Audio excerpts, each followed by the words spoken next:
जय राधा माधव जय कुंज बिहारी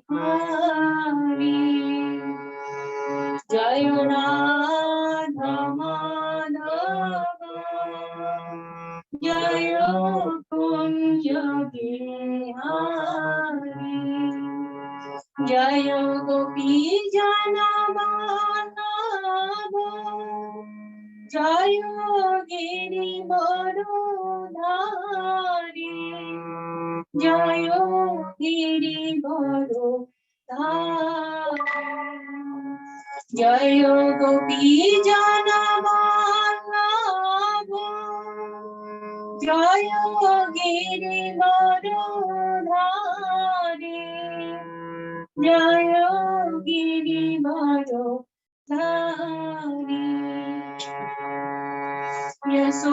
यशोदानंदन व्रजजानरञ्जन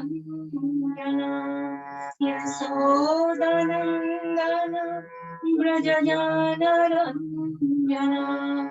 यमुनातीरवनचारी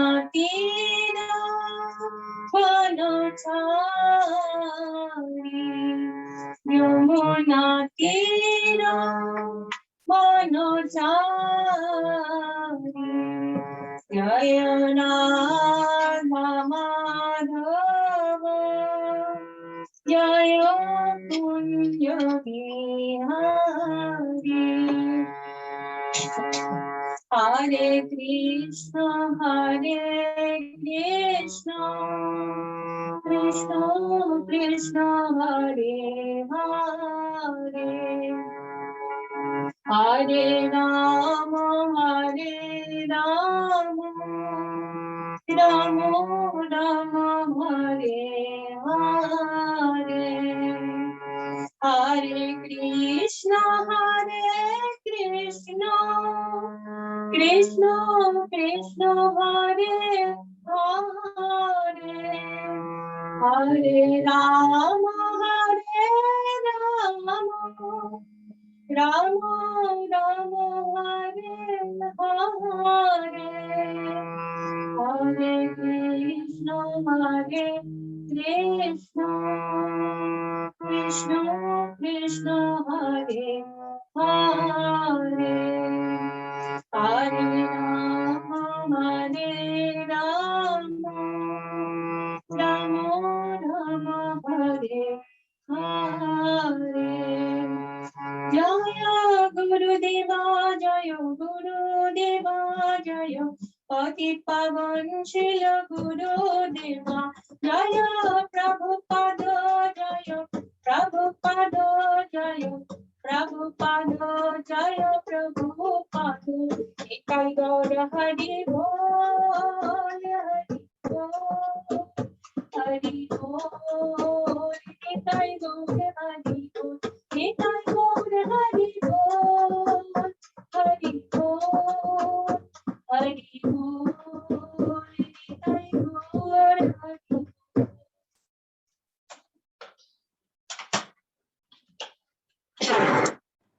जय ओम विष्णुपाद परमहंस विराज गुरुदेव की जय श्रील प्रभुपाद की जय अनंत कोटि वैष्णववृंद की जय गो प्रेमानंदे हरि हरि बोल प्रभु हरे Krishna is that clear this video anon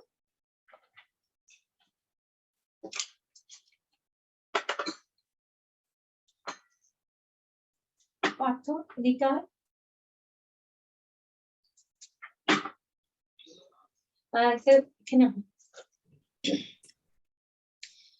नारायणं नमस्कृतं नरं चैव नरोत्तमं देवीं सरस्वतीं व्यासं ततो जयामुदीरयेत् नष्टप्रायेषु अभद्रेषु नित्यं भगवत सेवया भगवतीरुत्तमश्लोके भक्तिर्भवति नैष्ठकी मुखं करोति वाचालं पङ्गुं लङ्घयते गिरिं यत्कृपातमहं वन्दे श्रीगुरुं दीनतारिणं परमानन्दमाधवं श्रीचैतन्यईश्वरम् ॐ नमो भगवते वासुदेवाय Om Namo Bhagavate Vasudevaya.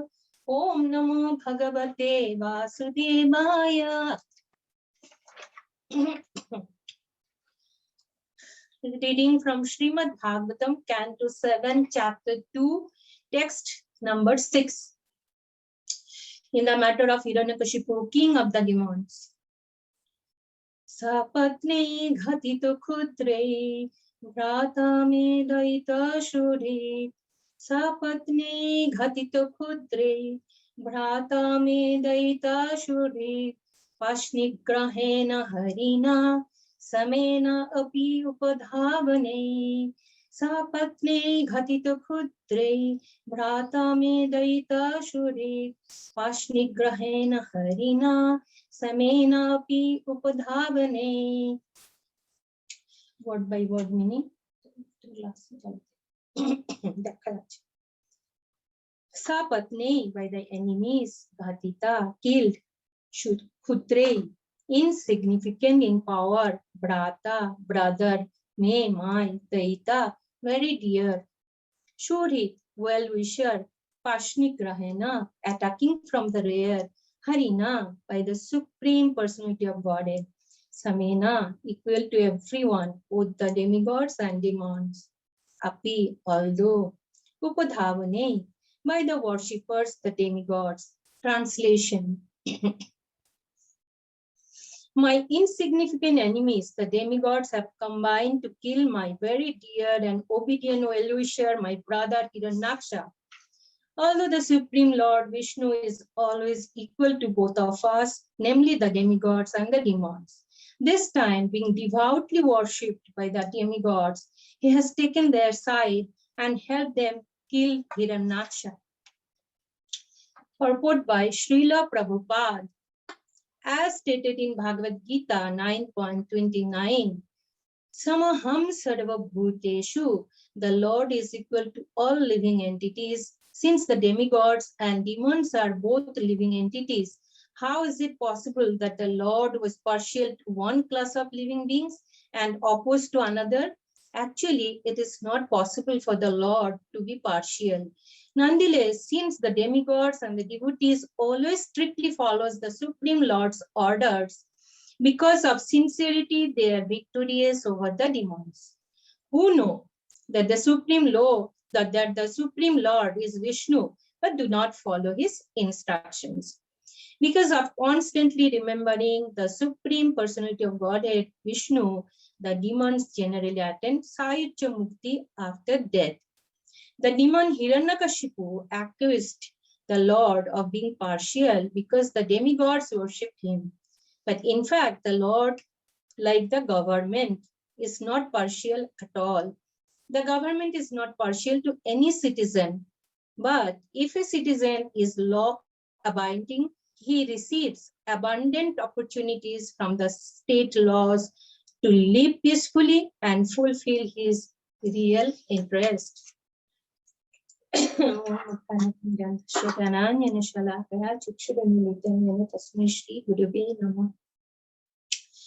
नमो विष्णुपदाय कृष्णपृष्ठाय भूतले श्रीमते जयपताका स्वामिनिते नामिने नमो आचार्य पदाय निताय कृपा प्रदायिने गौडकाथा दामोदाय ग्रहतारिणे नमो ओम विष्णुपदाय कृष्णपृष्ठाय भूतले श्रीमते भक्तिवेदांत स्वामिनिति नामिने नमस्ते सरस्वती देवी गौरवाणी प्रचारिणे निर्विशेष शून्यवादी पश्चातोदेशकारिणे जय श्री कृष्ण चैतन्य प्रभु नित्यानंद श्री अद्वैत गदाधर श्रीवासादि श्री गौर भक्त वृंद हरे कृष्ण कृष्ण कृष्ण हरे हरे हरे राम राम राम हरे हरे श्री श्री जगन्नाथ बलदेव सुभद्रा माई श्री दर्शन की जय श्री श्री नरसिंहदेव भगवान की जय श्री श्री पंचतत्व की जय श्री श्री महादेव की जय श्री श्री हनुमान जी की जय अनंत कोटि गौर भक्त वृंद की जय वांछा कल्पतरुभ्यश्च कृपा सिन्धुभ्यश्च पतितानां पावनेभ्यो वैष्णवेभ्यो नमो नमः। हरे कृष्णा। तो सर्वप्रथम मैं मेरी परमाराध्य गुरुदेव, आप सभी जानते हैं कि हम कौन सा परंपरा से है। तो आज मैं व्यासासन में बैठ के सर्वप्रथम व्यासदेव जी और हमारी एंटायर गुरु परंपरा को मेरा श्रद्धा प्रणाम निवेदन करती हूँ। उसके पश्चात मेरी माता श्री कारुण्या सची देवी दासी, जो इस बार उनका दीक्षा हुई है, उनके चरण में मेरा कोटि प्रणाम, भक्तिपूर्ण प्रणाम। और हमारी शिक्षा गुरु his grace Prabhu and her grace माता जी एंड मनोलक्ष्मी माता जी, हर ग्रेस मनोलक्ष्मी माता जी, सभी को मेरा धन्यवाद प्रणाम। और सभी सीनियर वैष्णव और मेरी गुरु भाई गुरु बहन सबको मेरा विनम्र प्रणाम आप लोग स्वीकार करें। और ब्रजप्राण प्रभु जो मेरा बहुत ही छोटा गॉड ब्रदर है, लेकिन बहुत अच्छी तरह वो बहुत दायित्वभार संभाल रहे हैं। आपको भी मैं मुझे मेरे लिए प्रार्थना कीजिए ताकि आज का जो सेवा है मैं सुचारू रूप से करूं और गुरु गौरांगी की संतुष्टि के लिए। और इस सेवा के द्वारा मैं चाहती हूँ केवल मेरा नहीं, सभी के हृदय में परिवर्तन आए और हम सही मायने में भक्ति कैसे किया जाता है और कैसे करनी चाहिए वो सीख लेंगे आज की इस भागवत कथा से। हरे कृष्णा।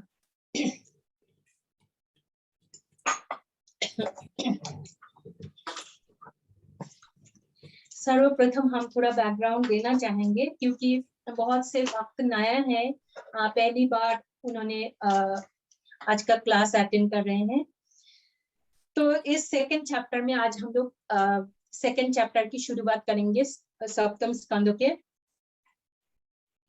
आप बहुत सी क्लासेस में 1 साल से अटेंड कर रही हूँ और एक ही जो प्रश्न के ऊपर टिकी हुई है, ये जो प्रश्न कि भगवान समदर्शी है, ही इज नॉट पार्शियल, ये प्रश्न बहुत बार हम लोग डिस्कस कर चुके हैं। आज का भी जो मेन पॉइंट्स मेरा वही है।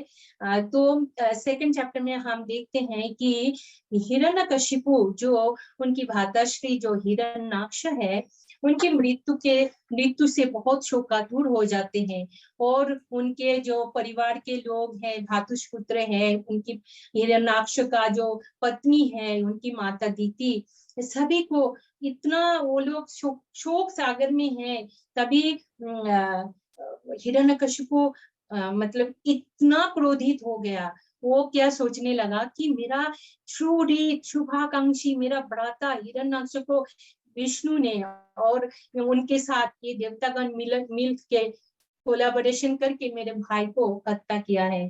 तो मैं भगवान विष्णु को पहले तो ब्राह्मण संस्कृति जो है, वो जो ब्राह्मण कल्चर, उसको मैं ढंग से करूंगा।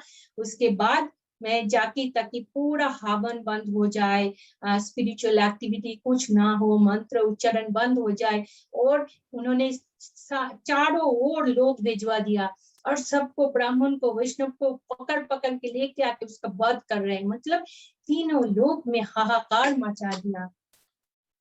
ऐसी अवस्था में क्या होता है कि देखिए ये जो असुर और दानव में क्या डिफरेंस क्या है, ये हम लोग समझेंगे।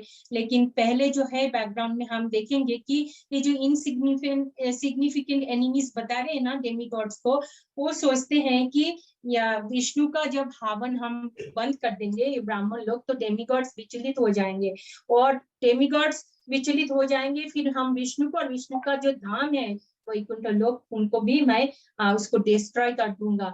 तो ये है डिमोनियक एक परिकल्पना बोलते, foolish plan, demoniac foolish plan of Hiranyakashipu. वो भगवान को भी एक साधारण मनुष्य समझ रहे हैं, तो इसीलिए वो सोच रहा है, प्लानिंग कर रहा है, मैं विष्णु को हत्या कर दूंगी, उनका गला को छेदन करके जो ब्लड निकलेगा उस ब्लड से मेरे भाई का तर्पण। आप सब जानते हैं राक्षसगण मांसाशी होते हैं और खून को बहुत पसंद है, तो वो खून लेके मैं मेरे भाई को तर्पण करूंगा, तब जाके मेरे हृदय को ठंडक पहुंचेगा। तो इस तरह कितना अत्याचार उन्होंने करने लगा, ब्राह्मणों को, वैष्णवों को, अर्थली प्लैनेट में भी हाहाकार मचा दिया है। तो यहाँ सबसे पहले हम डिस्कस करेंगे कि जब ऐसी स्थिति है तभी हिरण्यकशिपु वो अर्थात तो ब्रह्म जिज्ञासा ज्ञान वो अपनी माता अदिति और भातुषपुत्रगण को वो देने लगा है, और वो कह रहे हैं कि ये जो आत्मा है नित्य शाश्वत है, आत्मा तो इटर्नल है। तो ये मेरा भाई का मृत्यु हुआ, उनका आत्मा तो है, उनको भी ज्ञान देने लगे हैं और बोलते हैं कि बद्ध आत्मा ये क्या है, अपनी गुण और कर्मा के अनुसार एक एक योनि में आते हैं, कुछ समय तक हमारे साथ समय बिताते हैं, फिर वो बिछड़ जाते हैं, फिर वो और एक जन्म लेते हैं। तो इस तरह उच्च और नीच योनि में ये भ्रमण आत्मा का, तो इससे सुख दुख ये आते ही रहते हैं। तो उनकी भातुषपुत्र की रुषाभानु जो उनकी हिरण्यक्ष की वाइफ और दीदी को ये सब ज्ञान देके उनको बोला कि आप आध्यात्मिक में मनोनिवेश करो, तभी हम जाके शोका से मुक्त हो सकते हैं। तो आत्मा का मृत्यु नहीं है, जन्म जन्म तपस्या करेंगे। यहाँ से देखिए ये जो असुर होता है ना, असुरिक बुद्धि भी ऐसे होते हैं।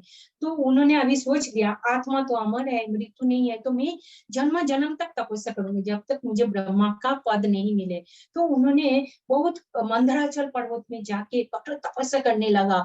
ओम ब्रह्म देवाय नमः, ब्रह्मा जी की तपस्या, उनको ब्रह्मा का पद चाहिए। तो इस तरह हम देखते हैं वो जब कठोर तपस्या करने लगे तो देवतागण बहुत भयभीत हो गए।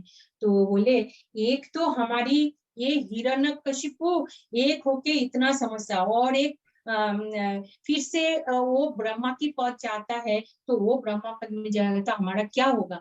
तो उसको बोले प्लानिंग किया, डेमीगॉड्स ने मिलके प्लानिंग किया, तो इनका तपस्या को भंग करना है। तो नारद मुनि बोले कि ये काम मुझे करने दीजिए। तो नारद मुनि मंदराचल पर्वत में जाके एक पेड़ के ट्री के ऊपर बैठते हैं और एक पैरट होके ना ओम विष्णवे नमः, ओम विष्णवे नमः, ओम विष्णवे नमः ऐसे वो चैंटिंग करने लगा। और जैसे ही हिरण्यकशिपु के कान में विष्णु की नाम आई तो बहुत क्रोधित हो गया। तो असुर लोग क्या होता है, वो विष्णु विरोधी होता है, उसको बहुत विरुद्धाचरण करते हैं, वो सहन नहीं कर सकता है विष्णु का नाम भी। फिर वो बहुत उत्तेजित हो गया और उनका जो मेडिटेशन, उनका तपस्या भंग हो गया। तो फिर से वो अपने मन को कंट्रोल में लाना चाहा। तो काम येष क्रोध येष रजगुण समुद्भव, तो काम से ही क्रोध आते हैं। तो काम को सेटिस्फाइड करने के लिए हिरण्यकशिपु अपनी पत्नी कायाधु के समीप जाते हैं और उनके साथ एसोसिएशन करते हैं। तो इस तरह हम देखते हैं कि जब प्रहलाद की जन्म के समय पे उनका गर्भदान संस्कार हो गया, कि जब कायाधु से मिलन भी करते थे तो उनके कान में विष्णु का नाम आ रहा था। तो इस बार हम देखते हैं कि वो सेकंड टाइम जाता है तपस्या करने। तो फर्स्ट टाइम भंग हो गया, फिर फिर से जब तपस्या करने गया, सब डेमीगॉड आके पूरा उनका असुर लोग को असुरगण को डिफीट करके वो असुर राज्य भी ले लिया। और माता उस समय कायाधु तो प्रेग्नेंट थी, उनके उम्र में प्रहलाद था। तो इंद्र ने बोला कि कायाधु का हत्या कर देंगे। तब नारद मुनि जी ने समझाया कि एक गर्भवती स्त्री को हत्या करना बहुत बड़ा पाप है, तो ऐसा मत करो, आप उनको मेरे पास दे दो। मैं जानता हूँ कि उनके घर में असुर ने एक महान भक्त जन्म लेंगे। तो इस तरह नारद मुनि, संक्षेप में जाएंगे हम लोग, नारद मुनि जो है अपने आश्रम में ले जाते हैं कायाधु को, और एक आश्रम की सुंदर वातावरण में कायाधु की प्रेगनेंसी के टाइम इस समय का बहुत उपकार हुआ। नारद मुनि प्रतिदिन कायाधु को भगवत भक्ति का प्रचार करने लगा, भगवान का नाम, रूप, गुण, लीला इसके बारे में उनको श्रवण कराने लगा। और माताश्री की उम्र में बैठे ये प्रहलाद को सब श्रवण शुद्ध भक्त के मुंह से सुन के वो जब वो पैदा ही हुए बाय बर्थ एक भगवत भक्त महान गुणवान, जो भगवान की सारी विष्णु की सारे गुण में है, एक भगवत भक्त की जन्म होता है। ये सब हम और देखेंगे और आगे जाएंगे। तो यहाँ पे श्रील प्रभुपाद हमारी तात्पर्य में और भी समझाते हैं कि जो भगवान समदर्शी है और असुर लोग जो होता है ये भयात कामात देशात किसी भी तरह से भगवान को अगर वो स्मरण करे तो उससे उनका प्यूरिफिकेशन हो जाता है और ऐसे असुरगण वो मृत्यु के बाद उनको साहित्य मुक्ति मिल जाता है और वो भगवान के कोई कोई जो है अभी तो आप सब देख ही रहे कितने हफ्ते से 3 जन्म के बारे में शिशुपाल और हिरण्याक्ष का सुना है तो मैं डिटेल में नहीं जाऊंगी।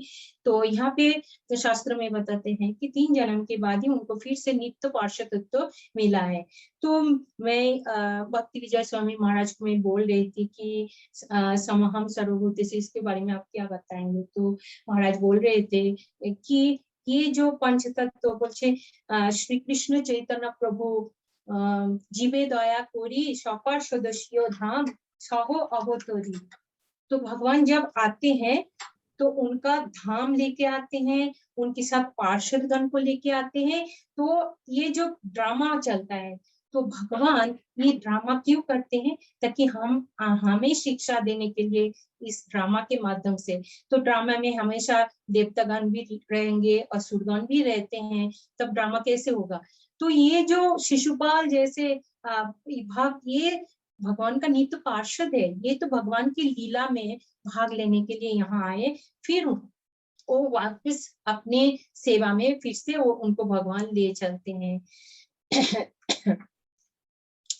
तो इस तरह हम देख रहे हैं कि हिरण्यकशिपु जब सेकेंड टाइम उनका राजत्व भी चला गया तभी उन्होंने ना नारद मुनि के पास आते हैं उनको पुत्र के लेने। तो कायदु बोलते हैं मुझे और कुछ दिन रह के यहीं पे और रहना है। इस तरह और भी कुछ समय तक उनको वहां पे छोड़ दिया और चले गए। तो अब हम आएंगे कि सेकंड जो पॉइंट है वो लिबरेशन है। महाप्रभु ने हमको सिखाया जो भक्त होता है वो तो शास्त्रीय सामीप्य 5 प्रकार की जो मुक्ति है वो नहीं चाहती है। शास्त्री बोले तो अरे भगवान के जैसे अपुलेट मैं कैसे हो सकता हूँ, मैं तो दास हूँ, मुझे ऐश्वर्य नहीं चाहिए। सामीप्य में पार्षद कैसे मैं हो सकता हूँ, मुझे कोई गुण नहीं है।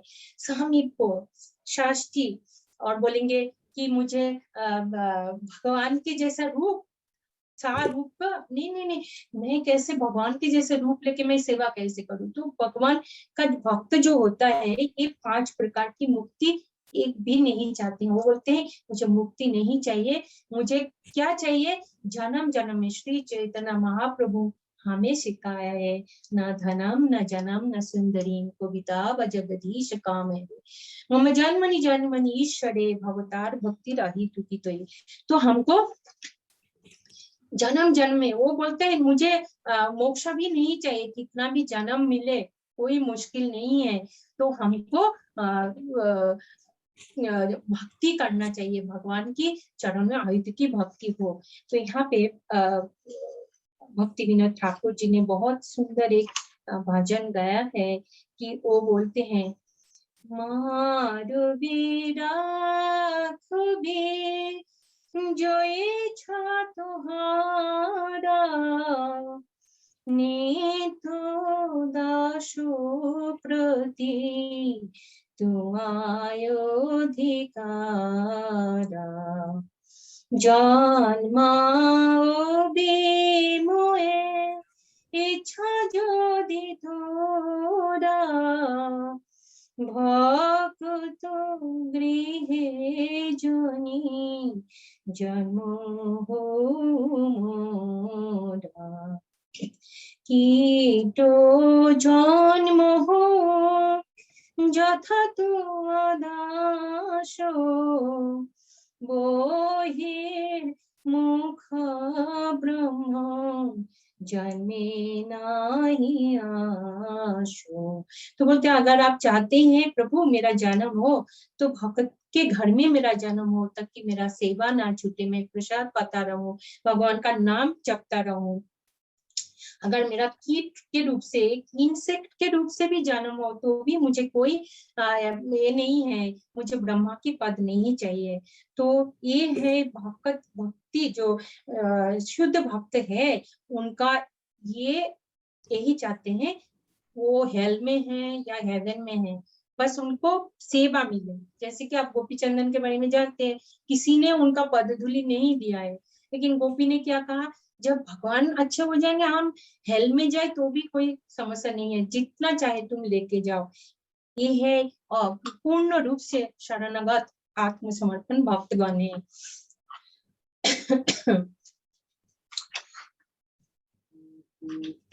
तो इस तरह भक्त को ना ही धन चाहिए, ना ही जन चाहिए, ना सुंदरी चाहिए, वो तो केवल जन्म जन्म में आयु की भक्ति को ही मानते हैं। तो भगवत कृपा ऐसे तो देखिए बोलते हैं कि समदर्शी है, जैसे कि सूर्य का रश्मि हर एक जगह में गिरता है कि नहीं, हर एक जगह में, ऐसा नहीं कि बरसात भी पत्थर में, समंदर में, सब जगह में गिरता है।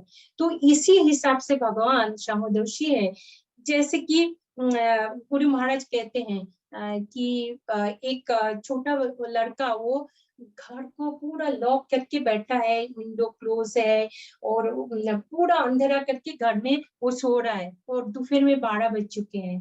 पिताश्री माताश्री नॉक करे, टक टक टक टक, उठो उठो, कितना, अभी तो दोपहर हो चुका है। तो वो लड़का बोलता है, you are a thief, go away, now it is midnight. वो बोल रहा है, अभी अभी तो अंधेरा है, आप लोग चोर हो, भागो। तो हमारी एक स्वतंत्रता है, भगवान की मर्जी तो मिल रहा है। यहाँ पे हम देख रहे हैं कि हिरण्यकशिपु को पूरा ज्ञान है, पर वो शरणागति नहीं कर रहा है। कैसे करना है? क्योंकि वो एक्सरसाइज कर रहा है हमारी जो स्वतंत्रता है, हमारी जो फ्री विल है, एक्सेप्ट और रिजेक्ट, ये इंडिपेंडेंस भगवान ने हमें दिया है। तो हमारी भावरोग का कारण ये यही है, हम इसके ऊपर इसको मिस यूज करते हैं, और हम इंडिपेंडेंटली हम इस मेटेरियल वर्ल्ड को भोगना चाहते हैं, lording over this material world. इसीलिए हम इस भवरोगी, इस बंधन में फंस चुके हैं। तो हम जानेंगे कि जैसे कि आप जानते हैं तो फिशरमैन वो मछली को पकड़ते हैं, तो मछली पकड़ने के लिए उनका नेट है, तो वो जाके नेट फेंकता है, मछली पकड़ते हैं और मार्केट में सेल करते हैं। तो इधर क्या हुआ, ये जो फिशरमैन है जब मछली पकड़ेंगे, लेकिन अपनी किचन में जब लेके जाना है तो वो चूजी है, सबसे जो अच्छा है उसको चूज करके फिर लेके जाएंगे अपनी किचन में। तो उसी तरह अभी हम लोग भक्ति कर रहे हैं, हम नेट पे आ गए हैं, लेकिन हमको किचन में जाना है, गलत बोलो, वृंदावन के अंदर हमको घुसना है। तो डोर कीपर बैठे हैं जय विजय, तो हमको बोलेंगे, ओ अच्छा अच्छा आप आए हो, अच्छा आओ आओ, अरे अभी तो अभी आपसे बहुत स्मेल आ रहा है, आप तो कितना भक्तों से ईर्ष्या करते हो, वैष्णव अपराध करते हो, दूसरों को निंदा करते हो, आओ जाओ, थोड़ा नहा धो के आ जाओ साफ सुथरा होके, तब आके आना, तब हमको आपको अंदर आने देंगे। तो फिर से हमको पानी में फेंक देगा। तो हमारी जो भवरोग का कारण हम खुद ही है, हमारे हृदय सबसे बड़ा शत्रु वो तो है कि वो है हमारा काम। तो काम, क्रोध, लोभ, मोह, मद, मात्सर्य, ये जो 6 रिपुज है, हमारी हृदय रूप पात्र, भगवान तो गुरुदेव भगवान कृष्ण तो हमको मर्सी दे रहे हैं, लेकिन हमारी जो हृदय रूप पात्र है, इसमें बहुत सारा होल्स है, we are not able to hold that mercy. तो हमको रिपेयर करना पड़ेगा, ये जो सारे रिपुज है इनको हमको ठीक करना है। तो नरसिम्हा देव भगवान ये जो सप्तम अध्याय में भक्ति जो करते हैं, भक्त के जीवन में भगवान नरसिम्हा देव की महत्व बहुत ही है। क्योंकि देखिए हम सब जानते हैं कि भगवान नरसिम्हा देव वो विघ्न विनाशक है, लेकिन असल में भगवान नरसिम्हा देव भक्ति विघ्न विनाशक है। मेटेरियल वर्ल्ड में आप देखें तो ऑल स्मार्ट पूजा से पहले गणेश जी का पूजा करते हैं।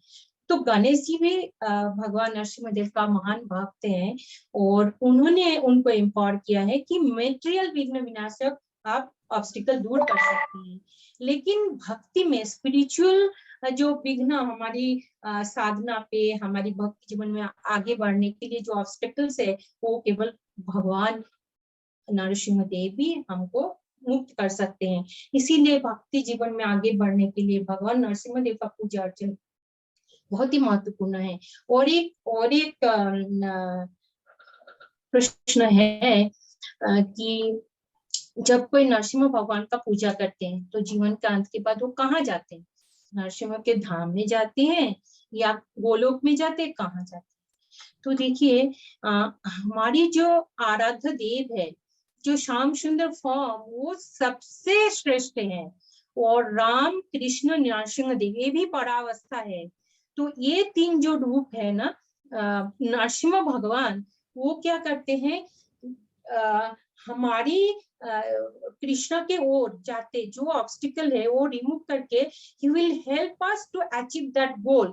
अगर मेरी आराध्य देव भगवान श्याम सुंदर है, तो भगवान नरसिंह देव मुझे सहायता करेंगे भगवान श्याम सुंदर तक पहुंचाने के लिए। तो नरसिंह भगवान, इसीलिए उनको भक्ति विघ्न विनाशक कहा जाता है। तो एक तो स्टोरी बनता है, अभी देखिए ये समदर्शी कब से हो रहा है, कब से हम सुन रहे हैं, पर हमको समझने के लिए एक एग्जाम्पल मैं दे रही हूँ। एक स्वीपर यानी कि झाड़ू वाला था, लेकिन ये झाड़ू वाला मंदिर का सफाई करता था। और ये इतना अच्छा भक्त है भगवान के साथ, वो खुद बातचीत करता था। तो ये सफाई झाड़ू वाला बोले, भगवान आप तो डेली मंदिर में खड़े रहते हो, तो आप थक नहीं जाते हो, आपका पैर दुखता नहीं, तो आप ऐसा करो ना, एक दिन आप छुट्टी ले लो और मैं आपकी जगह में खड़ा हो जाता हूँ और आप थोड़ा रेस्ट करो।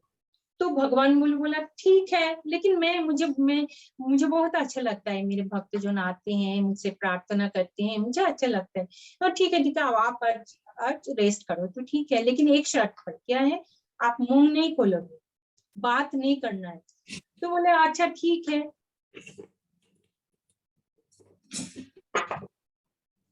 फिर क्या हुआ, वो अभी वो नकली भगवान खड़ा हो गए, बांसुरी देख के वो खड़ा है।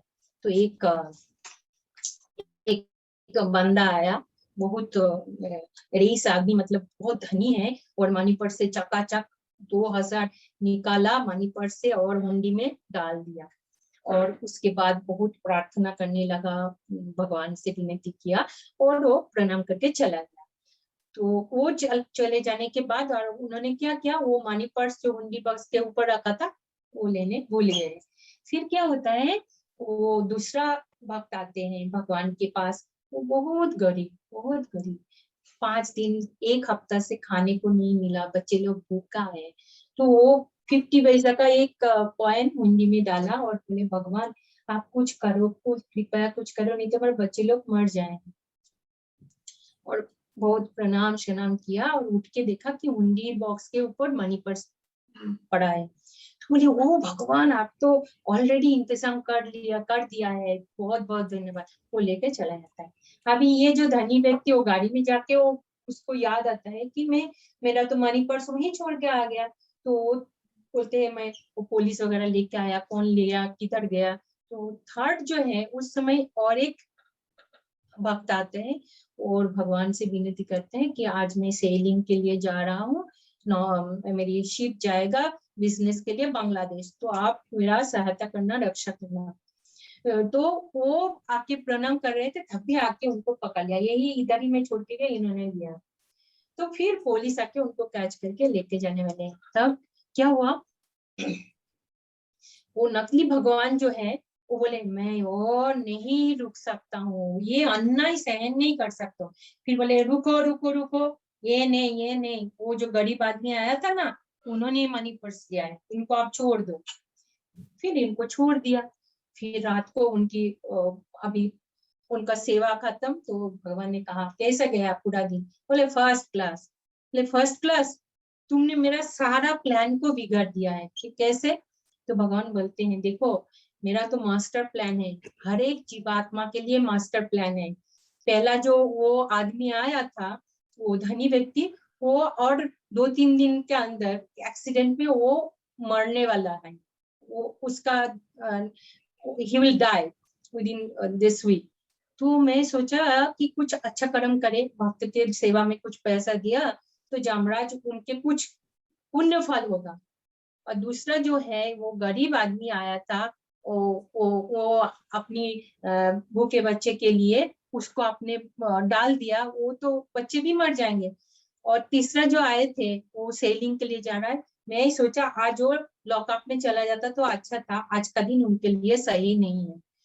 तो भगवान सबके लिए प्लानिंग करता है, ऐसा नहीं कि मैं उच्च भक्त हूँ अर्जुन के लिए करेंगे, मेरे लिए नहीं। भगवान आपके भगवान परमात्मा के रूप में आपके हृदय में है, मेरे भगवान मेरे हृदय में है, मेरे लिए प्लानिंग कर रहा है, मास्टर प्लानिंग। तो इस तरह भगवान हर एक के ही रथ चैरियट को भगवान ही चला रहे हैं।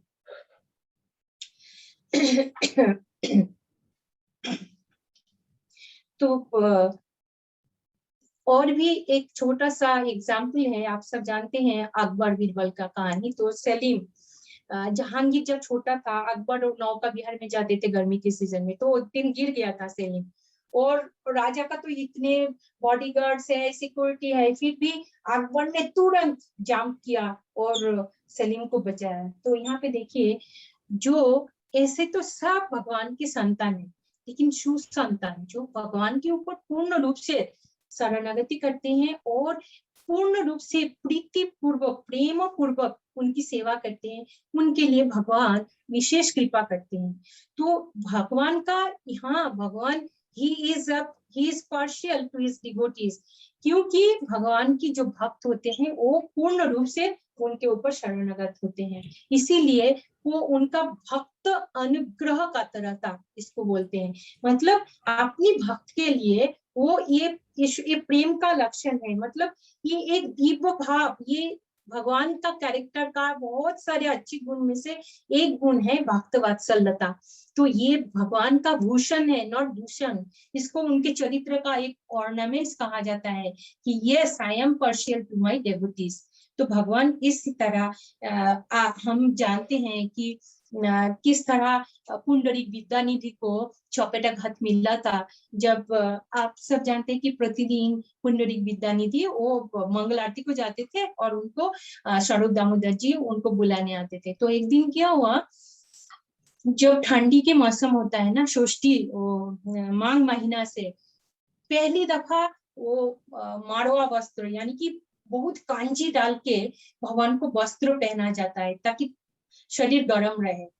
तो ये पुंडरीक विद्यानिधि जो कि वृषभानु थे कृष्ण लीला में, तो उनको ये अच्छा नहीं लगा। बोले ये जानते नहीं क्या, कांजी डाला हुआ ये जो स्टार्च देते हैं ना, ये वस्त्र अपवित्र होते हैं। भगवान तो स्वतंत्र है, वो तो कुछ भी कर सकता है, लेकिन पांडा लोग भी क्यों पहना। तो ऐसा मन में उनका एक विचार आया। फिर उस दिन क्या हुआ, रात को सपने में कृष्ण और बलराम आए बहुत गुस्सा होके, और वो पुंडरीक विद्यानिधि को दो गाल में चाटा मार रहा है, दोनों चाटा मार रहा है और रुक ही नहीं रहा है। बोले तुम जानते नहीं क्या, इस धाम में मैं और मेरा भक्त का कोई जात विचार नहीं है, अभी तुम पूरी क्षेत्र छोड़ के चले जाओ, जो मेरे ऐसे तुम्हारे मन में विचार है अपराध किया, तुम चले जाओ। तो फिर पुंडरीक विद्यानिधि कृष्ण रक्षमाम रक्षमाम करके चरण में गिर पड़ा, तब जाके भगवान ने उनको छोड़ा। तो जब स्वरूप दामोदर आके नॉक किया तो दरवाजा खुला, तो दिखता है पुंडरीक विद्यानिधि गल सोलन अप हो गया, इतना बड़ा हो गया और 5-5 अंगुली की निशानी है। तो भगवान को बहुत बहुत धन्यवाद कहा कि भगवान इसके वजह से आपके जो हस्तों का स्पर्श मुझे मिला है। और स्वरूप दामोदर बोले आप महान हो, भगवान खुद आके आपको चपटाघात किया, इसको बोलते हैं चपटाघात।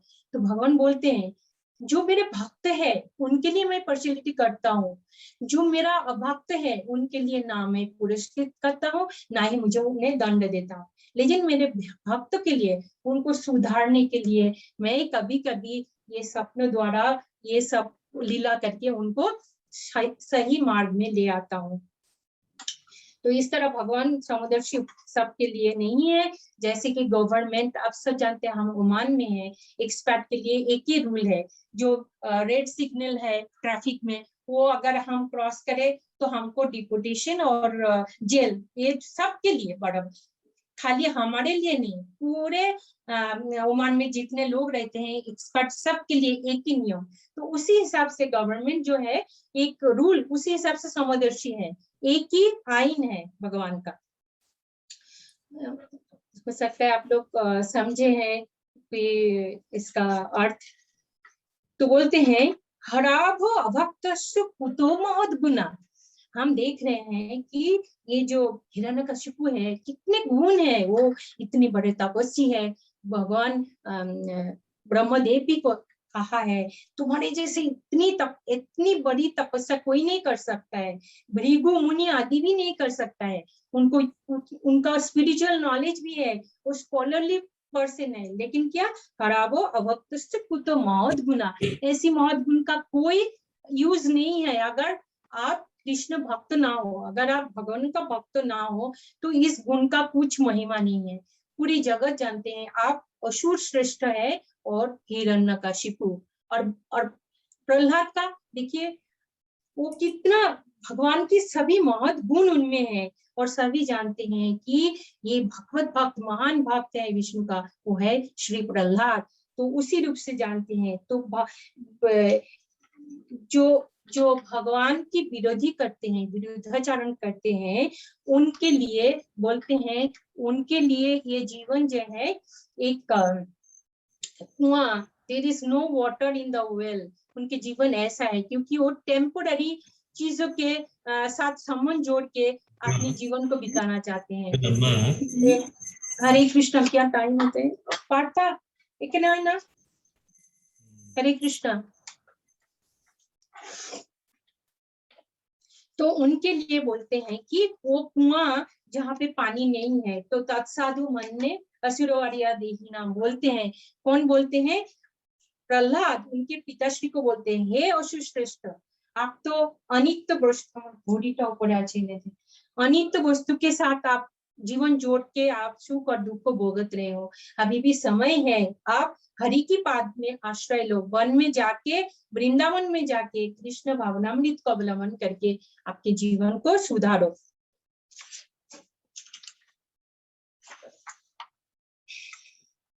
स्वपत्नी एक जो बात है यहाँ पे देखिए, हम देखते हैं कि दीति और अदिति, काश्यप जी के दो पत्नी, दीति के गर्भ से आते हैं सारे दैत्य, हिरण्यकशिपु, हिरण्याक्ष, और अदिति के जब पुत्रगण है इंद्र वरुण सब डेमिगॉड्स, अदिति के पुत्रगण होता है, लेकिन उनका हस्बैंड एक ही है काश्यप मुनि।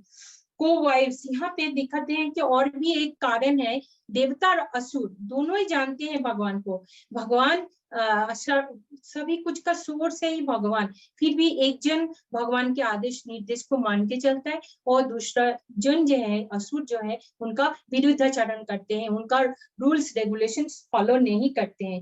यही एक उनका डिफरेंसेस है।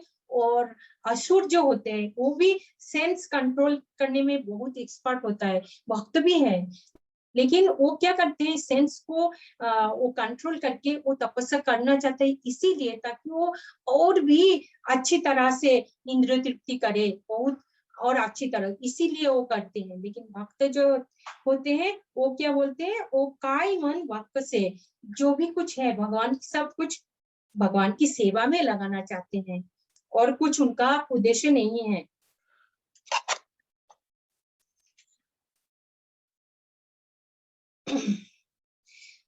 और भक्त जो होता है कर्मणा मनसा गिरा, काय मन वाक्य से ऋषिकेन ऋषिकेश सेवनाम भक्ति रुच्यते। तो जो भी कुछ है वो क्या करते हैं, भगवान की सेवा में लगाते हैं। तो यहाँ पे हमको ये विषय चर्चा करना चाहिए, समझना चाहिए कि हमारे दो शरीर है, एक तो स्थूल शरीर और एक सूक्ष्म शरीर, ग्रॉस बॉडी है और सटल बॉडी है। तो ग्रॉस बॉडी आप सब जानते हैं पंच महाभूत में विलीन हो जाता है, लेकिन हमारी जो सूक्ष्म शरीर है, मन बुद्धि और मिथ्या अहंकार, ये परमानेंट है हमारे आत्मा के साथ। तो इसीलिए हमको इसके ऊपर काम करना चाहिए। तो अभी देखिए ये जो मन बुद्धि अहंकार सटल बॉडी, इसको ना सीईओ बना के रखा है। कौन है सीईओ? अभी मिथ्या अहंकार को हमने अपना सीईओ बनाया है। तभी ये जो सीईओ मिथ्या अहंकार, इसको सीईओ पद से हमको हटाना है। लेकिन किसको बिठाना है? बिठाना है तो उनके तो मैनेजमेंट डिग्री ये सब होना चाहिए, तब तो उनको सीईओ पद में बैठा सकते हैं। तो हमारी जो बुद्धि है इसको बलवान बनाना है, हमारी आध्यात्मिक बुद्धि को पुष्टि देना है।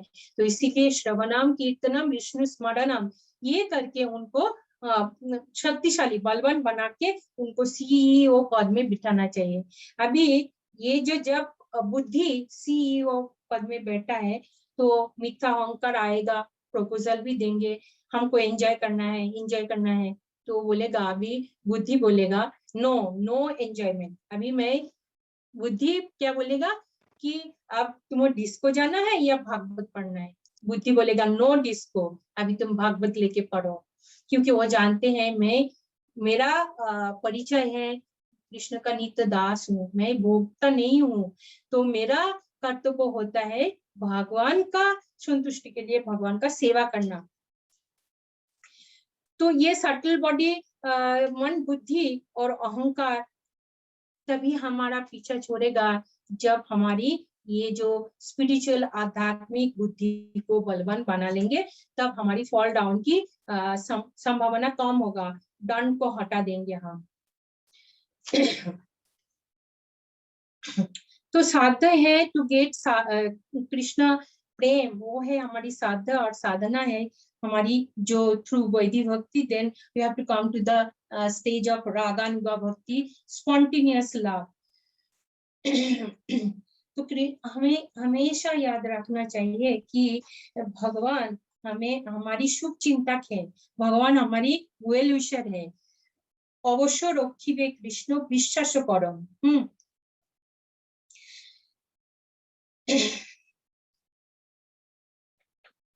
हमको कोई बोले कि लोटस फ्लावर आप देखते हैं, तो वो जहाँ पे लोटस फूल उगते हैं ना, वो पानी बहुत गंदा होता है।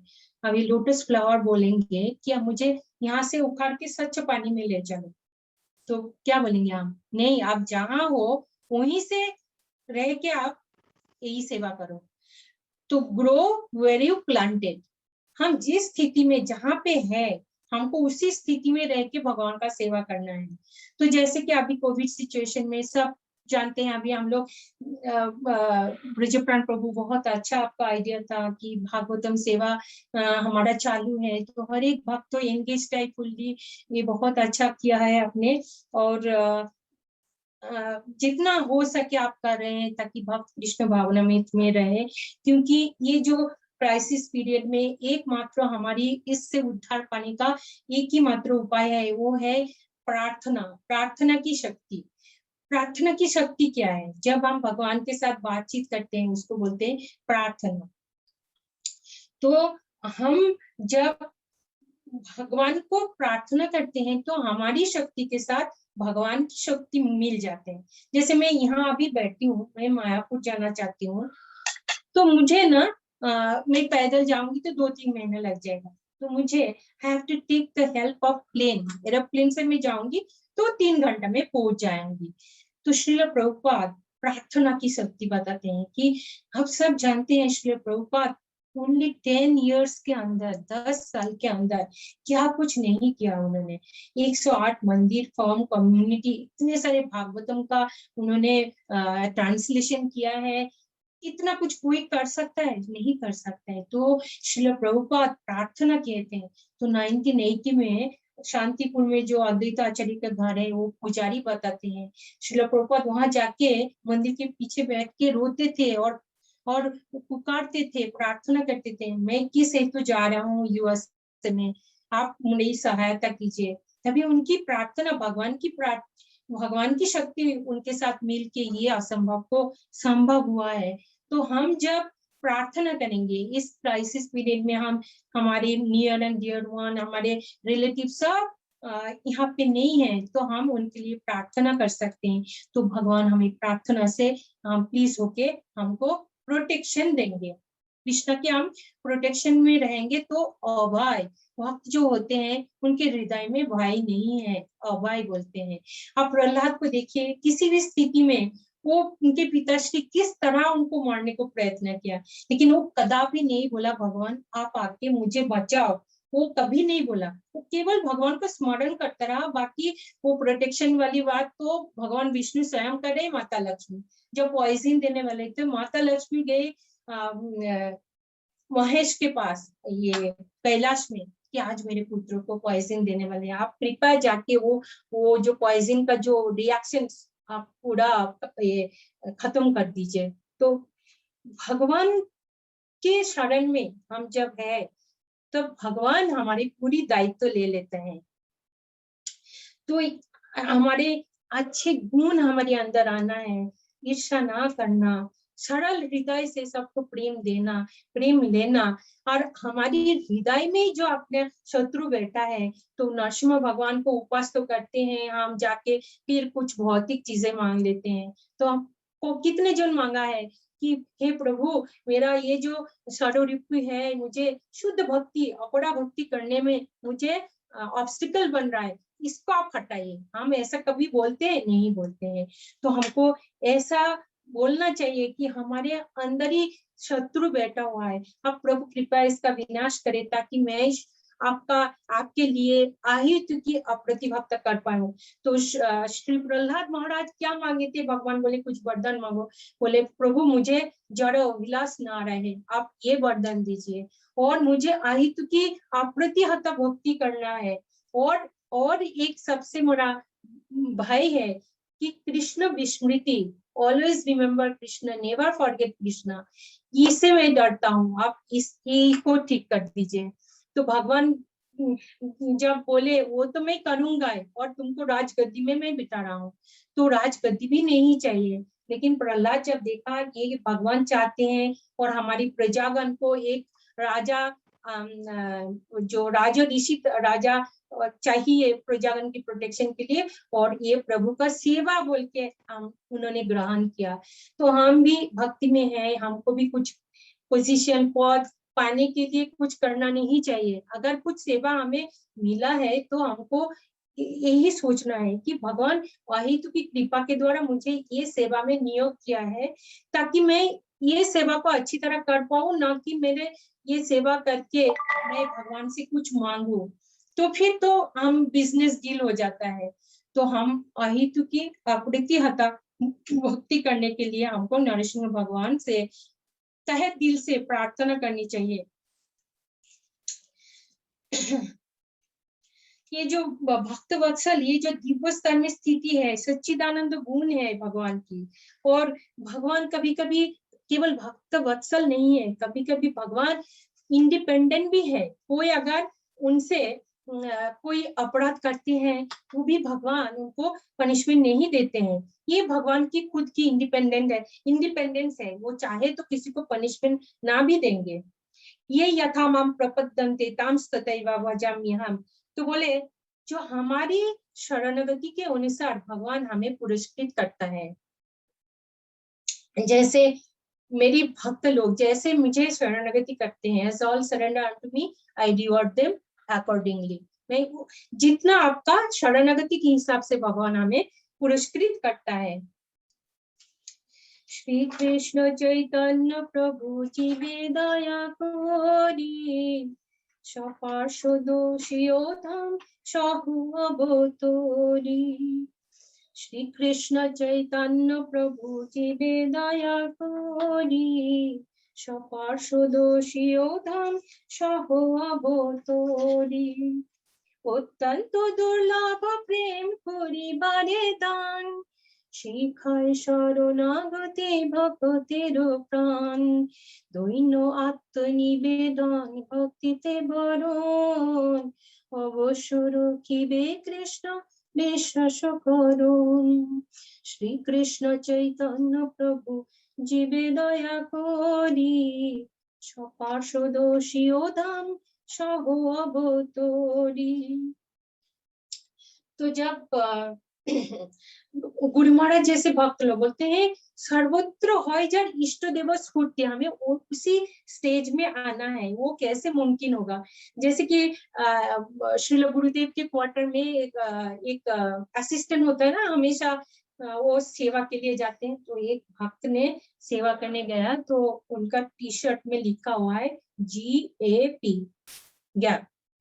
तो गुरु महाराज उनको देखते ही गोविंदम आदि पुरुषम तमहं भजामि, गोविंदम आदि पुरुषम।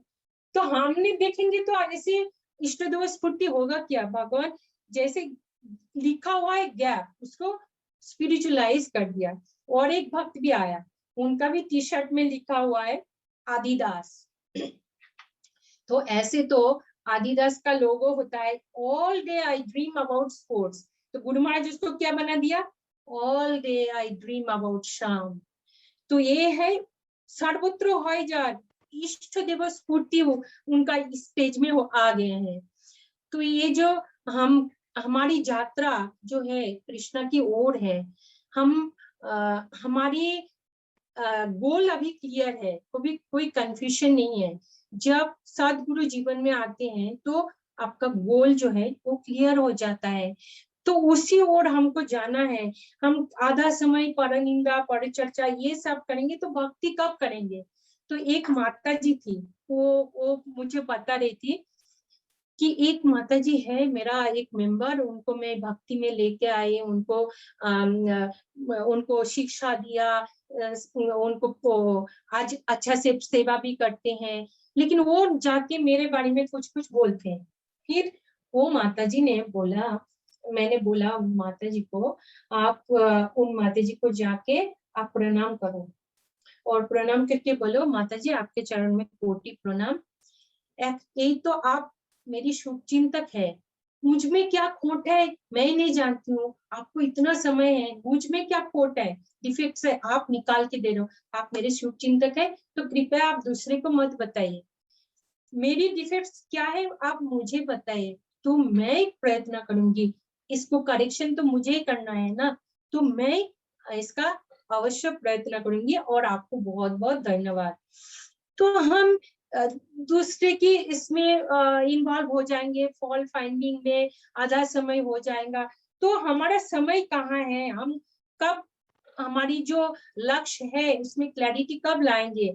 हम कब सिंसियर हो जाएंगे? एक तो डिटर्मिनेशन, एक डिवोशन, और एक है डिटर्मिनेशन, डिवोशन, अनदर वन है मैं भूल रही हूँ। ये तीनों चीज होना चाहिए भक्ति में। डिटर्मिनेशन भी उतना ही इम्पोर्टेंट है, हृदय में भक्ति भी आना है, तो वो 3D को हमको अपनाना है। तो जैसे घर को हम साफ करते हैं, कैसे हम फिनाइल से झाड़ू से करते हैं, तो उसी तरह ये हमारे जो सर्व किया है भगवान की नाम रूप गुण लीला, इसको हमको शुद्ध भक्त के मुंह से सुनना है। जितना जितना हम श्रवण करेंगे वो हमारे हृदय को साफ करेंगे। तो जब हम अकिंचन भक्त बनेंगे, अकिंचन भक्त का मतलब होता है जो 3 गुण की क्रिया प्रतिक्रिया से अतीत है और पूर्ण रूप से आत्मतृप्त है। तो भगवान भक्त की क्वालिटी बताते हैं कि यस्मत् न उद्विजते लोको लोकात् न उद्विजते, by whom no one is put into difficulty and who is not disturbed by anyone, who is equipped in happiness and distress, fear and anxiety is very dear to me. जो भक्त किसी को anxiety देते नहीं है, खुद उद्वेग प्राप्त होते नहीं है, जो आनंद में, क्रोध में, भय में, ये सब से मुक्त है, ऐसी भक्त वो में भक्ता समे प्रिया अकामो सर्व कामो वा मोक्ष कामो उदारति तीव्रेण भक्ति योगेन यजतो पुरुषम परम। तो बोले जो कामना विशिष्ट योगी हो, मोक्षकामी पुरुष हो, सभी को ही ये भक्ति की मार्ग को अपनाना चाहिए। जो निरपेक्ष है, सूची है, दक्ष, उदासीन, उद्वेग शून्य है, सभी कर्म का फल त्याग करने के लिए समर्थ है, ऐसी भक्त मुझे बहुत प्रिय है। तो ये भक्त का कुछ गुण है जो शत्रु मित्र के प्रति समबुद्धि है, सम्मान अपमान, ठंडी गर्मी, सुख दुख, निंदा स्तुति, समभावापन्न है, जो कुसंगों को असत्संगों को वर्जन करते हैं, या किंचित लाभ में ही संतुष्ट हो जाते हैं, स्थिर बुद्धि है, प्रेममयी सेवा जो में भक्ता समेत प्रिया। तो ऐसी भक्ता हमको बहुत प्रिय है। तो हमारी प्रार्थना यही होना चाहिए, हे भगवान मुझे मुक्ति भी नहीं चाहिए, जैसे कलाविचा श्रीधर उन्होंने महाप्रकाश लीला किया। श्री चैतन्य महाप्रभु तो बलाबच्चा श्रीधर को बुलाया, बोले मांगो वरदान मांगो, क्या चाहिए तुम्हें, क्या चाहिए। तो कलाविचा श्रीधर बोले प्रभु मेरा भक्ति को आप विनष्ट मत कीजिए। अब ये जो रूप में जो छोटा निमाय के रूप में मैं जैसे कि उनका सब्जी तरकारी देके मैं ये सेवा कर रही हूँ, जन्म जन्म में मैं यही सेवा करना चाहता हूँ, मुझे और कुछ नहीं चाहिए। तो चैतन्य महाप्रभु बहुत टीज करते थे उनको, अरे तुम तो गंगा देवी की पूजा करते हो, देखो बंगाल में सब काली माता का पूजा करते हैं, कितना दान दान, वो कितना रिच पर्सन हो जाता है, तुम्हारा तो छात से पानी गिरता है, तुम्हारे धोती में देखो कितना फटी हुई है, कितना छेद है। तो कलाविचा श्रीधर बोलते थे फिर भी तो कुछ तो है मेरी शरीर को ढकने के लिए, मैं इसी में ही संतुष्ट हूँ। तो भगवान बोलते थे श्री कलाविचा श्रीधर को, तुम बहुत बहुत धनी व्यक्ति हो, आध्यात्मिक मार्ग में बहुत धनी हो, तुम्हारा धन मैं छीन लूंगा एक दिन, ऐसे बोलते थे। तो भगवान की सेवा में ही सर्वोच्च सुख है। हमें भगवान भक्त क्या चाहते, जहां भी रहे भगवान की सेवा में रहे और प्रकृति की 3 गुण को अतिक्रम कर पाए, और भगवान की जो चिन्मय भाव हम यहाँ रहते हुए भी वो जो चिन्मय भाव हमें प्रकाशित हो सकता है, उसी को कहते ब्रह्म भूत प्रसन्नात्मा न सोचती न कांक्षति मुक्त आत्मा, ब्रह्मभूत स्टेज में हमको आना है। तो श्री प्रहलाद भगवान को बोल रहे हैं, हे प्रभु मुझे कोई भौतिक अभिलाषा ना रहे, हर एक समय मैं याद रखूं कि भगवान की शक्ति से ही मैं कुछ हूँ आज, तो मुझे अहितु की कृपा किया है आपने, तो ये सेवा की भार आपने दिया है। तो अर्जुन भी कितना बड़ा योद्धा था, लेकिन जब भगवान कृष्ण ने उनका जो शक्ति को छीन लिया था, तो वो जो गांडी पूरा कुरुक्षेत्र की युद्ध में वो अकेला ही हलाचल मचा दिया था, लेकिन बाद में जब कृष्ण भगवान ने उन्हें स्ट्रेंथ को जब छीन लिया, तो वो गंडीप को उठाने की शक्ति भी उनमें नहीं था। तो प्रहलाद महाराज बोलते हैं कि मैंने देखा है प्रभु, मेरे पिताश्री उनको तो जरा विश्व सब कुछ है, मैंने देखा उनको आप एक क्षण में कोई अस्त्र भी नहीं लगा, शस्त्र भी नहीं रहा, आपके नाखून से उनका छेदन करके उनको समाप्त कर दिया आपने। तो मुझे केवल अहितु की भक्ति चाहिए भगवान, आप मुझे कृपया आशीर्वाद दीजिए कि ताकि अनफेवरेबल कंडीशन में भी मैं आपको याद रखूं। तो भौतिक आसक्ति हमारे हृदय से गया क्या नहीं वो हमको प्रश्न करना है। तो श्री चैतन्य महाप्रभु बोलते हैं अभी जो हमारी ब्राह्मण संस्कृति उसका पुनर्जागरण करना पड़ेगा। ब्राह्मण संस्कृति आप ही सब जानते हैं, गुना कर्म विभागेश, तो गुण और कर्मा के ना चतुर्वर्ण माया सिस्टम गुण कर्म विभागेश, तो 4 वर्ण और 4 आश्रम बनाया, ब्राह्मण क्षत्रिय वैश्य और शूद्र। तो ब्राह्मण का क्या कर्तव्य है, ब्राह्मण का समो दमो तपस शौचम आर्जवम ये गुण रहना है, और क्षत्रिय राजा को उनको उनके हिसाब से उनको परिचालना करना है, उनको एडवाइस करना है। राजो ऋषि बन के आप ब्राह्मण की और वैष्णव की उपदेश लेके अपनी राजपाट को चलाना है, और क्षत्रिय का धर्म होता है दान करना, और अपने प्रजागण को प्रजापालन के साथ साथ उनका देखना है कि प्रजागण आध्यात्मिक मार्ग में वो उन्नति कर रहे हैं कि नहीं। जैसे कि हमारे राजा ऋषि युधिष्ठिर महाराज, परीक्षित महाराज, उनके समय परीक्षित महाराज के समय कली ने वो एक स्थान चाहा, मैं कहाँ जाऊं, पाप पुरुष। तो परीक्षित महाराज के उन समय में ना ही कोई दारू पीते थे, ना कोई इलिसिट सेक्स करते थे, ना ही स्लॉटरिंग हाउस था, ना ही जुआ खेलते थे, तो उनको स्थान देने के लिए स्थान नहीं था कली की शुरुआत में। तो परीक्षित महाराज बोले कि मेरे मुट्टुक यानी सोने में तुम आवास करो। तो उस समय जो राजो ऋषि बनता था, अभी आजकल जो हमारे समाज है, दस्यु प्रायेषु राजेशु, अभी राजतंत्र चला गया, डेमोक्रेसी आ गया, और शूद्रगण क्या करें, जनसाधारण की, आम जनता की वोट लेके वो सत्ता में आ रहा है, गवर्नमेंट बना रहे हैं और सारे जनता को शोषण कर रहे हैं, क्योंकि वो खुद ही नहीं जानते हैं जीवन की लक्ष्य क्या है। तो वो तो खुद ही ब्लाइंड है, तो सारे लोगों को वो कैसे मार्गदर्शन कराएंगे। तो इसीलिए बोलते हैं कि ब्राह्मण संस्कृति का पुनर्जागरण करना अवश्य ही उचित है, क्योंकि ये संभव तभी होगा जब श्री चैतन्य महाप्रभु की ये जो संकीर्तन आंदोलन, संकीर्तन तो हमको संग मिलके करना है। तो जब हम हरे कृष्ण महामंत्र दीप नाम हम जपा करेंगे, तब क्या होगा, ये जो विनष्ट हो गया हमारी ब्राह्मण संस्कृति पुनर्जागरण होगा। और क्षत्रियगण, क्षत्रिय भी नहीं है अभी, शूद्र और असुर भरपूर है इस कलयुग में। एक्चुअली असुर लोग जानते नहीं है सब कुछ का सोर्स ऑफ एवरीथिंग इज भगवान विष्णु कृष्णा। वो सोचते हैं जैसे कि हिरण्यकशिपु की जैसा वो आसुरिक बुद्धि, कि ये भगवान का हवन बंद कर देंगे, ब्राह्मणास को हत्या कर देंगे तो वो स्टार्व टू डेथ, भगवान विष्णु अनाहार है, मतलब हवन ना पे के वो मर जाएगा। अरे ये हवन, सभी कुछ का सोर्स ऑफ एवरीथिंग इज भगवान विष्णु, उन्हीं से सब कुछ आते हैं। तो महाप्रभु का ये जो संकीर्तन यज्ञ है हमें करना है, कृष्ण वर्णम तिशा कृष्णम संग पंगस्त्र पार्षदम यज्ञ संकीर्तना प्राय यजंती ही सुमेधा सा। तो बोले श्री चैतन्य महाप्रभु जो आए हैं इस कलयुग में, वो कुछ अस्त्र शस्त्र नहीं लेके आए हैं। वेपन क्या है उनका?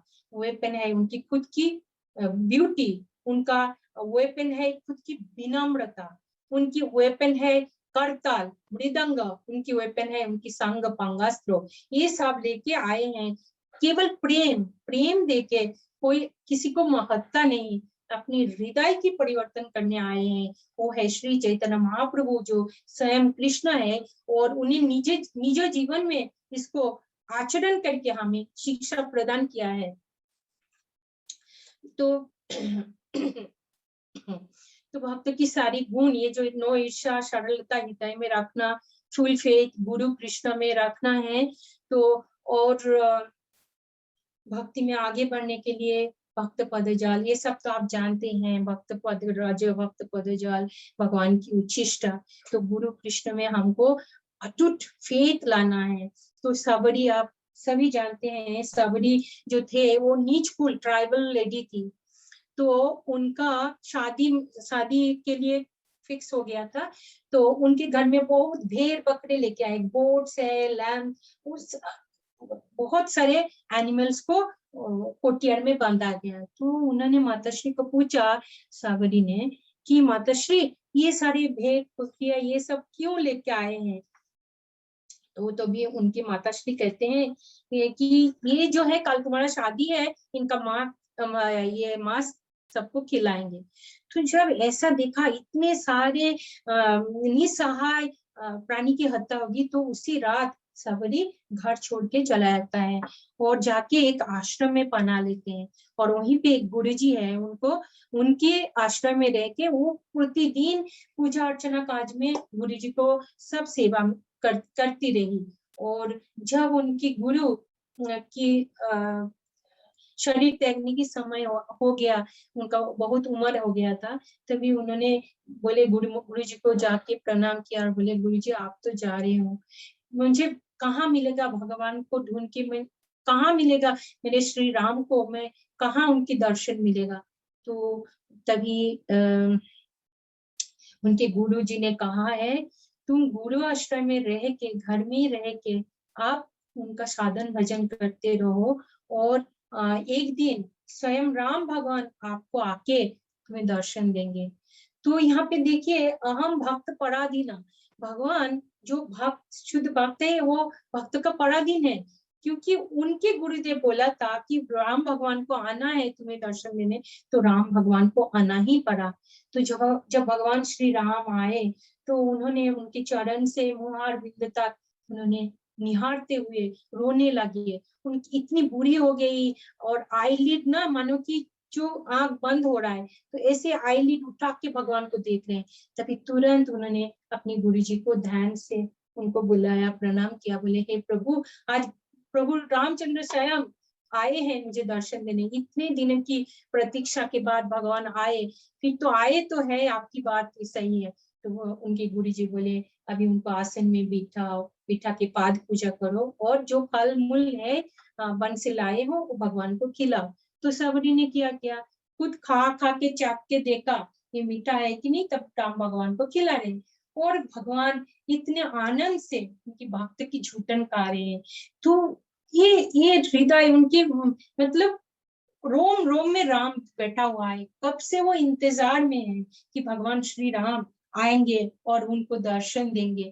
तो हमारी भी ऐसी अभिलाषा मन में, ऐसी डिजायर रहेंगे तो हम भी एक दिन हम भी सफल होंगे भगवान को दर्शन करने। तो और एक बात मैंने ये नहीं किया कि जब भगवान के हाथों से जब ये असुरगण का मृत्यु होता है, तो उनको क्या होता है, स्वयं भगवान के हाथ से और सुदर्शन चक्र से जब मृत्यु होती है ना, उनके कितने ब्राह्मण के चरण में अपराध, वैष्णव के चरण में अपराध सब समाप्त हो जाता है। जैसे कि सुप्रीम कोर्ट का जज हो, हाई कोर्ट का जज हो, कोई क्रिमिनल एक्टिविटी किया हो, तो मर्डर हो, तो उनको फांसी दिया जाता है, हैंग टिल डेथ। तो ये तो नियम सबके लिए एक ही है। तो सोचिए एक जज अगर आपको पनिशमेंट देता है यहाँ, तो आपको यमराज के पास जाके फिर आपको कोई पनिशमेंट नहीं है, यहीं पे समाप्त हो गया। तो सोचिए भगवान के हाथों में अगर आपका मृत्यु होता है, तो मिनिमम साहित्य मुक्ति तो है ही, और मेटेरियल एंटेंगलमेंट से वो भी छुटकारा है। तो यहाँ पे हम देख रहे हैं कि शिशुपाल, उनकी जो सुदर्शन से उनका हत्या होती है और भगवान के शरीर में मार्च हो जाता है, फिर उनको सामीप्य मुक्ति मिलता है। वो भगवान की पार्षद जैसे कि सेवा कर रहे थे, वहीं पे उनका फिर से सेवा में वो लग जाता है। तो श्रील प्रभुपाद हमारे लिए कितना कितना तकलीफ उठाया, और कितने वो परो दुखी है। जब श्रील प्रभुपाद देखा कि कचरे के डब्बा में बच्चे लोग भी खा रहे झूठा और कुत्ते भी खा रहे, तो उन्होंने फूड फॉर लाइफ बनाया, बड़ो दुखी। और उन्होंने बोला एवरी 10 किलोमीटर्स में फूड फॉर लाइफ होना है। तो श्रील प्रभुपाद की अपार अपार महिमा है कि आज हम लोग इस मस्कत में बैठ के भी हम संग पा रहे हैं, सेवा पा रहे हैं, भगवान की कथा सुन रहे हैं। और हमारा जो सबसे भाग्य है, हमको सदैव कृतज्ञ रहना है। देखिए हम लोग भगवान से हमेशा मांगते हैं, दो दो दो, बच्चों को भी हम सिखाते हैं, हुंडी में पैसा डालो, भगवान को बोलो मुझे अच्छा बच्चा बना दो। हम बच्चों को भी यही सिखाते हैं। तो हमको कृतज्ञ रहना है। अ grateful heart is a happy heart. तो हम अगर कृतज्ञ रहेंगे, हमारी हमेशा अगर हम शिकायत करते रहेंगे, तो हमारे हृदय शांत नहीं है, तो भगवान आके नहीं बैठेंगे। तो हम कृतज्ञ होंगे, तो हमारे हृदय में आके भगवान विराज करेंगे। तो हमको ग्रेटफुल रहना है, हमेशा कहना है हे प्रभु, मुझे कितना अच्छा भक्त संग दिया है, इतना अच्छा हमको सदगुरु का आश्रय मिला है, इतना अच्छा डिवोटी का संग मिला है, इतने अच्छे फ्रेंड सर्कल है, इतना अच्छा परिवार है, मेरा सब कुछ है। हे प्रभु बहुत बहुत धन्यवाद। हमको धन्यवाद कहना सीखना है, हमेशा मांगना नहीं। भगवान हमारे नौकर नहीं है कि आप मांगो और मुझे सप्लाई देना है। हमको उनकी सेवा में रखना रहना है। हमको देखना है कि ऐसे में भगवान की संतुष्टि करे। तो कहने के लिए तो बहुत कुछ है, पर मैं कंक्लूजन में आती हूँ। अभी हमको देखना पड़ेगा कि हमारे हृदय से ये जो भौतिक अभिलाषा ये गया कि नहीं। देखिए डेली हम जो भी कुछ हमारे साथ कुछ घटना घटती है, कुछ बुरा कुछ होता है, तो हमको यही सोच लेना चाहिए कि भगवान मेरा वेलविशर है। जो कुछ भी आज घटी है मेरे साथ, ये भगवान का ही प्लान है, वो तो मेरा शुभाकांक्षी है। तो भगवान जानते हैं कि मैं कैसे उनके और करीब आ जाऊं। इसके लिए भगवान कुछ घटना हमको कुछ सफरिंग्स देते हैं, क्योंकि हम उनके भक्त होने की प्रयत्न कर रहे हैं, अभक्त के लिए नहीं करेंगे। तो हमको ये जो हमारी आध्यात्मिक बुद्धि को नियमित रूप से पानी डालना है। जैसे कि आप पौधे लगाते हो, 1 गिलास कभी पानी डाल दिया, 5 दिन नहीं दिया तो मर जाएगा। तो हमारी भक्ति लता को नियमित रूप से नित्यम भागवत सेवाया, नियमित रूप से पानी डालना है, साधक शास्त्र का अध्ययन करना है। ये हमारे लिए मेडिसिन है। हमारी यात्रा जो है कृष्णा की ओर है। हम ये फॉरेन कंट्री में है, हमारी जाना है हमारी कहीं और। जैसे गोलोक वृंदावन में हमको जाना है, तो हमको वहां का रहन सहन सीखना पड़ेगा। एक लड़की जब शादी से पहले माता श्री ने उनको शिक्षा देती है, तुम्हें ऐसे बात करना है, ससुराल में जाके ऐसे कुकिंग करना है, उनको ट्रेनिंग दिया जाता है। तो हमारे लिए भी ये ट्रेनिंग पीरियड है। हम अगर अभी भगवत धाम गोलोक में जाएंगे, हम उसमें फिट नहीं होंगे, क्योंकि हमारे हृदय में बहुत जेलसी है, हम अपराध करते हैं, हम लोगों को दुख देते हैं, तो हम वहीं पे फिट नहीं होंगे। तो हमको उसी लोक में जाने के लिए उनकी तरह बनना है। तो उनकी तरह बनने के लिए हमको राखे होरी मारे के मारे होरी रखे, उनकी तरह बनने के लिए कष्ट कर ले कृष्ट मिल गए। हमको बहुत मेहनत करना पड़ेगा। हमारी जो गोल है उसके विचार करना पड़ेगा कि हम क्या चाहते हैं। हम दूसरे की बुराई करेंगे और इसी में इस मटेरियल वर्ल्ड में स्थायी रूप से रह जाएंगे, और क्या करेंगे? या तो मैं अपनी आध्यात्मिक गोल जो है उसको हम क्लैरिटी देने में मेहनत करेंगे। तो 2 रास्ता है। अगर आप यही चाहते हो कि दूसरों के फॉल्ट फाइंडिंग करो, यही रह जाओ, और तीसरा है जो तुम भगवत धाम में चले जाओ और वहां जाके जैसे कि मोदी जी ने चाय पे चर्चा करते हैं, तो उसी तरह आप देसी दूध पे चर्चा करना, और वहीं जाके आप बोलो इस भक्त ने मुझे ऐसा बोला है, इस भक्त में बोला प्रोनाउंसिएशन ठीक नहीं है, वो भक्त ने ऐसा कहा। ये कृष्णा भगवान को बोलो, अभी कुछ मत करो। मैं आपको सलाह देती हूँ, आप दूसरे की शुभाकांक्षी मत बनो। अपनी ऑयल योर ओन मशीन। आप देखो कि मुझे क्या करना है, मैं कैसे मेरा गोल में पहुंचने के लिए हमारा साधना और साधना जो है उस पे हमको ध्यान देना पड़ेगा, उसमें कंसंट्रेट करना पड़ेगा, क्योंकि हम में बहुत कुछ डिफेक्ट्स है, उसको हम कैसे सुधारे ये जाना पड़ेगा। भगवान तो कस्टमाइज किया है सबके लिए, एक एक उनको प्लानिंग है ना। तो भगवान के ऊपर हमारी और गुरु के प्रति पूर्ण रूप से फेथ होनी चाहिए। फेथ नहीं है तो हम सफल नहीं हो पाएंगे। तो एक भगवान और भी श्लोक में बताते हैं कि जब ऋषिकेश सेवनम भक्ति उच्यते, जब हम भगवान ऋषिकेश के लिए सब कुछ हम समर्पण करेंगे, तब हम क्या होगा, ये जो हमारी जो असल में डिटैचमेंट वैराग्यम वो डेवलप होगा, बहुत अच्छी तरह से डेवलप हो जाएगा। तो हरे कृष्णा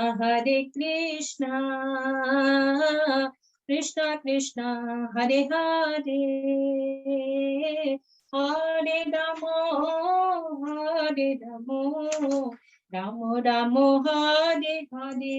पार्थ मृदंग टान। हरे कृष्णा कृष्णा कृष्णा हरे हरे, हरे राम राम राम हरे हरे, हरे कृष्णा कृष्णा कृष्णा हरे हरे, हरे राम राम हरे हरे। जय गुरुदेवा जय गुरुदेवा, जय पतित पावन श्रील गुरुदेवा, जय प्रभुपाद जय जगत गुरु श्रील प्रभुपाद, जय गौरानिताय जय गौरानिताय, निताय गौर हरि बोल हरि बोल हरि बोल, निताय गौर हरि बोल। श्रील गुरुदेव की जय, श्रील प्रभुपाद की जय, अनंत कोटि वैष्णव वृंद की जय। और कोई प्रश्न है या सुझाव है पार्थ देख ना একটু চেক কর না কোনো প্রশ্ন আছে কিনা I cannot see here. Yeah. Prabhu, is there any questions, Prabhu? No, Mataji. Because we are already like 10:25 now. I think we should. Okay. Yeah. Hare Krishna. So we are very grateful to Her Grace Premanandini Mataji for so nicely explaining the purport of the verse today. Mataji nicely described the background of the verse, and she established how we can understand the Lord's impartiality. And then she also spoke a lot about the mood that we should cultivate as devotees, the qualities that we need to cultivate. She narrated many wonderful stories to express these aspects, like the story of the temple sweeper and the deity, the story of Akbar and Birbal, and how Lord Nrsimhadev is so merciful. He removes the obstacles in the path of a devotee's life. She also highlighted how prarthana is very important, giving the example of Prabhupada and Prahlad Maharaj, and how it is important for us, especially during this time, to cultivate these very prayerful feelings towards the Lord, etc. And Mataji also concluded by highlighting the wonderful devotional Vaishnava qualities that we all need to cultivate in order to attract Krishna's mercy on all of us. So Krishna is indeed impartial. It is we as jivas who misuse our free will and reject the mercy of the Lord. So we could nicely understand this from Mataji's explanations today. So we are very grateful to Mataji for her kind service. Thank you very much, Mataji. Hare Krishna.